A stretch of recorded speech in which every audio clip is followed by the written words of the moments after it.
Legends.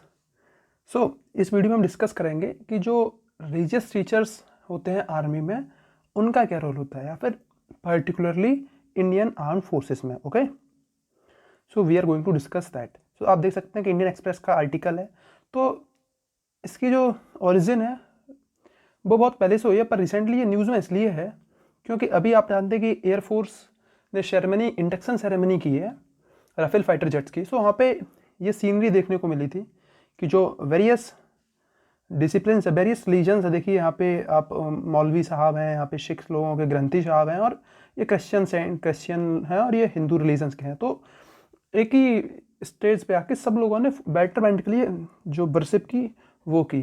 तो इस वजह से ये रिसेंटली न्यूज़ में थी, तो डिस्कस करेंगे इस टॉपिक को। बहुत ही इंपॉर्टेंट टॉपिक है।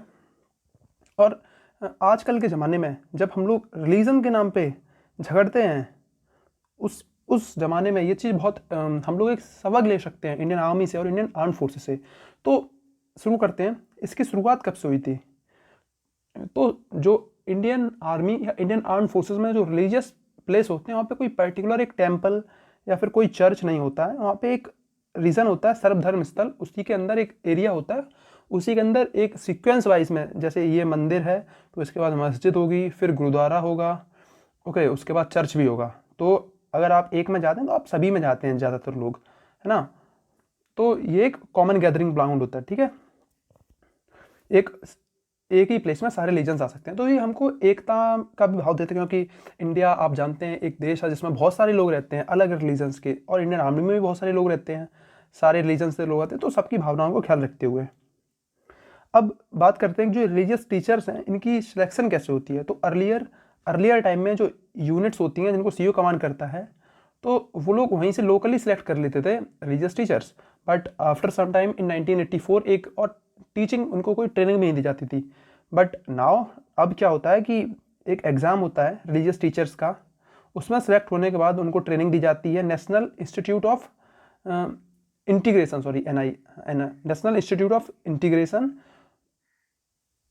National academy of integration. और उसमें उसके बाद उनको जूनियर कमीशन ऑफिसर का रैंक दी जाती है और उनको फिर आर्मी में सर्व करना पड़ता है।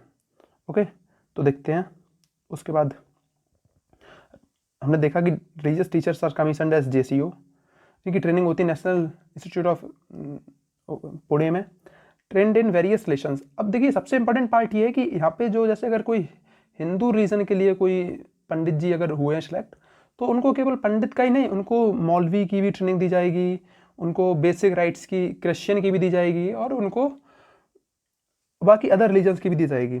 तो जैसा कभी कभी होता है कि मैंने एक बार मैं कर्नल साहब से बात कर रहा था, तो उनसे मैंने सुना था कि वहाँ पे कोई भी पर्टिकुलर वो नहीं है, पंडित जी का काम मंदिर में जाके मौलवी पूजा करवा देते हैं, नमाज पंडित पढ़ देता है, और वो सब लोग आपस में बड़े मेल जोल से रहते हैं। और वहाँ पे जो रिलीजन है उसका काम केवल है बेटरमेंट ऑफ सोसाइटी और बेटरमेंट ऑफ आर्मी।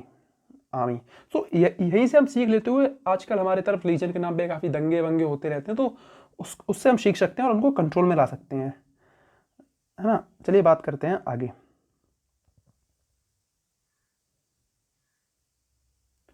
तो जो अब देखिए कि क्या है कि हम लोग जानते हैं कि जो आर्म फोर्सेस होती हैं हमारी, वो काफ़ी ज़्यादा सोल्जर्स होते हैं, वो स्ट्रेस में रहते हैं, वर्कलोड भी बहुत है।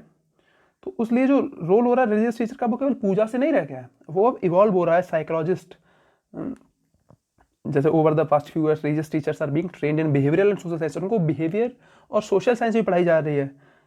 और जो कि सोल्जर, आप जानते हैं एंजाइटी बहुत होती है कॉम्बैट में, तो उसको भी कैसे रिलीव किया जाए उसके बारे में भी वहाँ पे काफ़ी ट्रेनिंग दी जाती है। तो वो सारी चीज़ें चलती रहती हैं। और जो रिलीजियस गैदरिंग होती है वहाँ पे केवल पूजा ही नहीं होती है, वहाँ पे जो various motivational lectures, talk show भी आयोजित करवाए जाते हैं, और काफ़ी इंटरेक्शन हो जाता है सोल्जर्स के बीच। तो यूनिटी जो होती है वो बढ़ जाती है, यूनिटी बढ़ती है। वही रिलीजन का काम भी है, for betterment of society. Okay, और इंटरेक्शंस के अंदर उन्हें पता चलता है कि सोल्जर कोई प्रॉब्लम फेस कर रहा है, तो वो लोग उसको बताते हैं, ठीक है, उसको वो लोग सॉल्व करते हैं।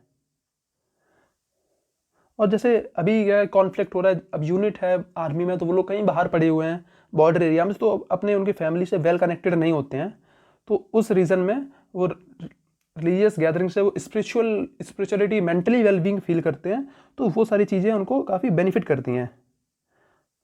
चलिए आगे देखते हैं। अब बात करते हैं कि इंडियन आर्मी में टीचर हैं वो और क्या है। देखिए कि arm forces of various across the world, उनके पास ट्रेडिशन रहा है प्रीस्ट रखने का according to their main religion, but in India we are the only country in the world where we have religious teacher of all religions. Okay, हम बात करते हैं इनिशियली बात कर चुके हैं। Initially religious teachers were from various faiths were recruited by individual army. Okay, the institute of national integration, ये कहाँ पे, पुणे में 1984 में एस्टेब्लिश किया गया था। ओके, तो थैंक्स। तो इससे इस लेक्चर से हमको जो मेनली सीख मिलती है वो ये है कि जो जैसे आर्म फोर्सेस हमारी मिलजुल के रहती हैं, काफ़ी सारे रिलीजियस, देखिए एक ही स्टेज पे खड़े होकर बेटरमेंट ऑफ पीपल के लिए जो लोग वो प्रार्थना करते हैं, वही हम लोग अपनी सिविल लाइफ में भी सीख ले सकते हैं, और हम रिलीजन को बेटरमेंट ऑफ सोसाइटी के लिए यूज़ करें, वो अच्छा होगा। थैंक्स।